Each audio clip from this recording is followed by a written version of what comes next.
అవిస్ కిచెన్కు స్వాగతం. అందరికీ నమస్తే. అందరు బాగున్నారండి. ఈరోజు చేయబోయే వంట మిరియాల రసము ముద్దపప్పు. తమిళనాడుకి వెళ్ళి ఫేమస్ రసం అంటే అదే రసం నేను చేస్తున్నా, చూడండి. రసంకు కావలసిన పదార్థాలు: మిరియాలు, జీలకర్ర, ఒట్టి మిరపకాయలు, టమాటాలు, కొత్తిమీర, చింతపండు, తెల్లబాయ, పసుపు, కరివేపాకు, ఉప్పు. రసం చేసేది స్టార్ట్ చేస్తున్నానండి. నిమ్మకాయ సైజ్ అంతా చింతపండు ఇది నేను ముందుగానే ఈ బాండీలో పెట్టుకున్నా. చింతపులుసు తీస్తాము. అందులో 2 టమాటాలు ముందుగానే కోసి పెట్టుకున్నా, అవి కూడా ఈ చింతపండులో వేసుకొని మంచిగా చింతపులుసు తీస్తాము. బాగా మెత్తగా కావాలి టమాటాలన్నీ.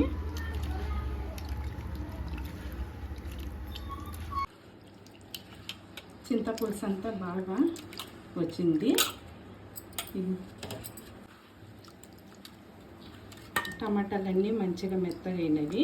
పులుసు అంతా తీసిన ఇది ఒక బాండీలో తీస్తాము. దాన్ని పిప్పి అంతా పడకూడదు, కొత్త రసం అంతా తీయాలి. ఒట్టి రసము.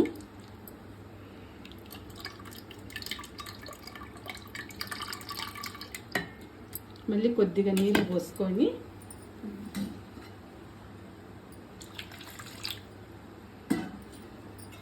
మరొకసారి కొద్దిగంత రసం తీస్తాం. ఇందులో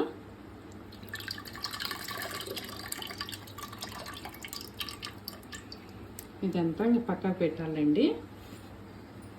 ఈ రసంలో కొత్తిమీర ఉంది కదా, కొద్దిగంత కొత్తిమీర ఇట్లా కొద్దిగా ఇట్లా గిల్లుకొని ఇట్లా కట్ చేసుకొని వేసుకోవాలి. కట్ చేయకూడదు, ఇట్లా తుంచుకొని తుంచిన చూడండి. ఇదంతా ఇందులో వేస్తున్నా. ఇక్కడ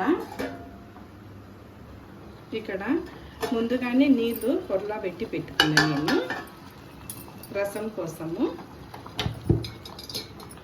స్టవ్ బంద్ చేసి ఈ నీళ్ళను రసం, మీకు ఎంత రసం కావాలో అంతా పెట్టుకోవచ్చు. చాలు. నేను ఒక 2 చెంబులు నీళ్ళు పోసిన. ఇంకా మూత వేసి పెడతాము. ఇది పక్కకు పెడదాము.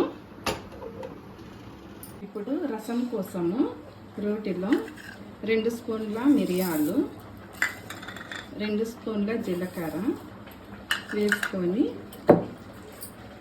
బాగా మెత్తగా దంచుకోవాలి.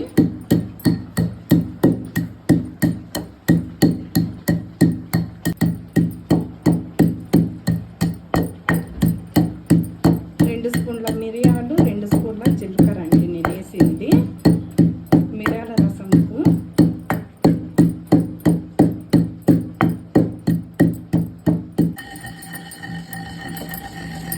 మెత్తగా పొడి అయింది. అందులో కరివేపాకు వేస్తాము. తెల్లబాయ గడ్డ ఒకటి వేసుకొని ఈ పొడిలోని బాగా దంచుకోవాలి. ఈ రసంకు కాంబినేషన్ ముద్దపప్పు అండి. రసం అయిన తర్వాత ముద్దపప్పు కూడా చూపిస్తా.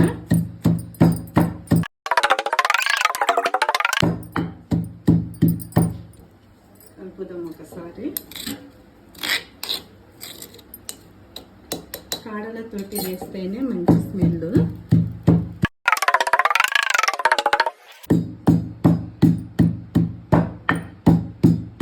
రెడీ అయింది.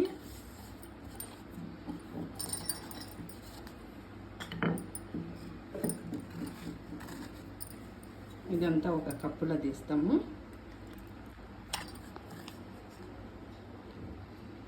గుమ్మగుమ్మలాడిపోతుంది వాసన. ఇంకా రసం వేస్తే మంచి వాసన అండి.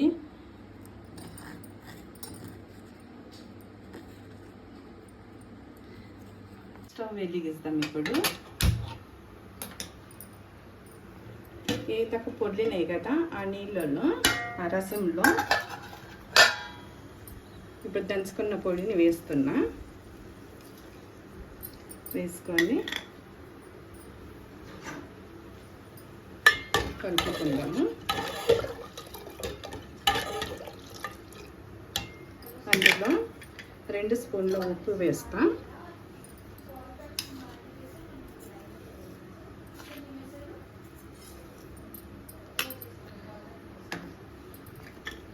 ఇవి కొద్దిగా పొరలాలి.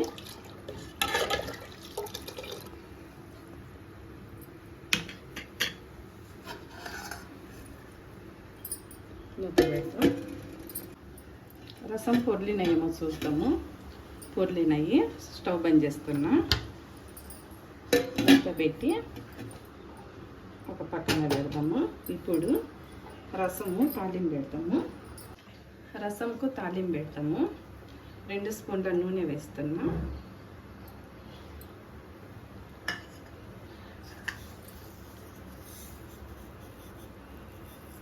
కొద్దిగంత ఆవాలు చిట్పట్టనాలి.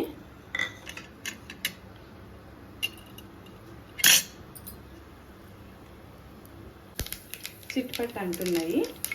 అందులో ఒట్టి మిరపకాయలు ఒక 3,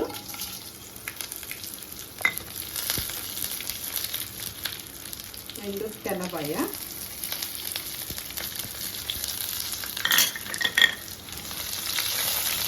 లో ఫ్లేమ్లో పెట్టుకుందాం. కొద్దిగంత కరివేపాకు. స్టవ్ బంద్ చేసి పప్పు ఒక 1/2 స్పూన్ వేసినానండి. వేసుకొని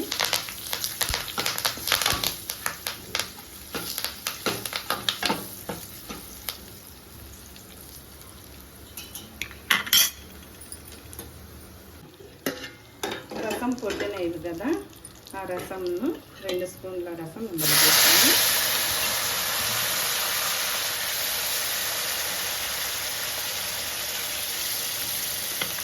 రసంనంతా ఇందులో పోస్తాం. పోసి కొద్దిమంత కొత్తిమీర పైన వేసుకొని ఒక 5 నిమిషాలు మూత పెట్టేస్తాం. రసం రెడీ అయింది. ఒక 5 నిమిషాలు అయింది. మూత తీసి చూస్తాము. మంచిగా రెడీ అయింది రసము. ఉప్పు కారం అంతా కరెక్ట్గా సరిపోయింది. ముద్దపప్పు స్టార్ట్ చేసుకుందాము. ఈ గ్లాస్ తోటి 1 గ్లాసు కందిపప్పు పోసిన కుక్కర్లో. అవి 2 సార్లు మంచిగా కడుగుతా.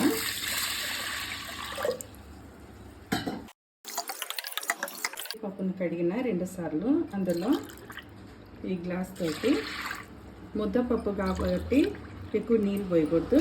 2 గ్లాసులు పోసిన చాలు.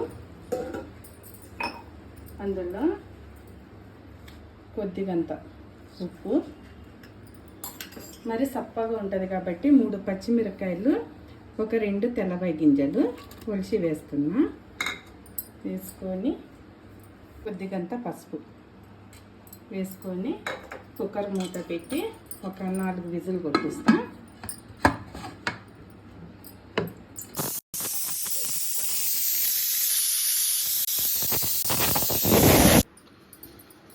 పప్పు ఉడికిందేమో చూస్తాము. పప్పు ఉడికింది మెత్తగా.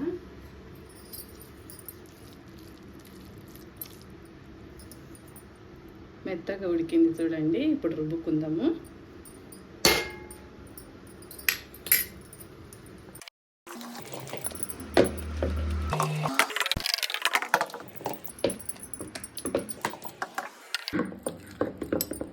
మెత్తగా వెంపిన అంత తీసుకుందాము.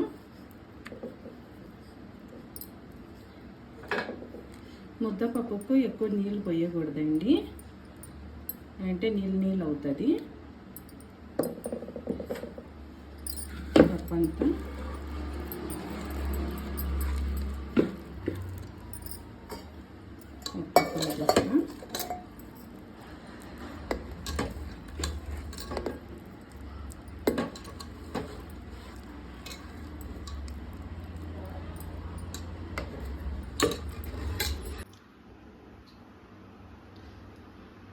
మిరియాల రసము, వేడి వేడి ముద్దపప్పు, అన్నము అంతా రెడీ అయిందండి. ఇంకా తింటుంటే ఏమి రుచిగా ఉంటుందంటే అంత టేస్ట్గా ఉంటుంది. మీరు కూడా ట్రై చేయండి. నేను కొద్దిగంత రసము ఒక కప్పులో తీస్తున్నా. కొద్దిగంత ముద్దపప్పు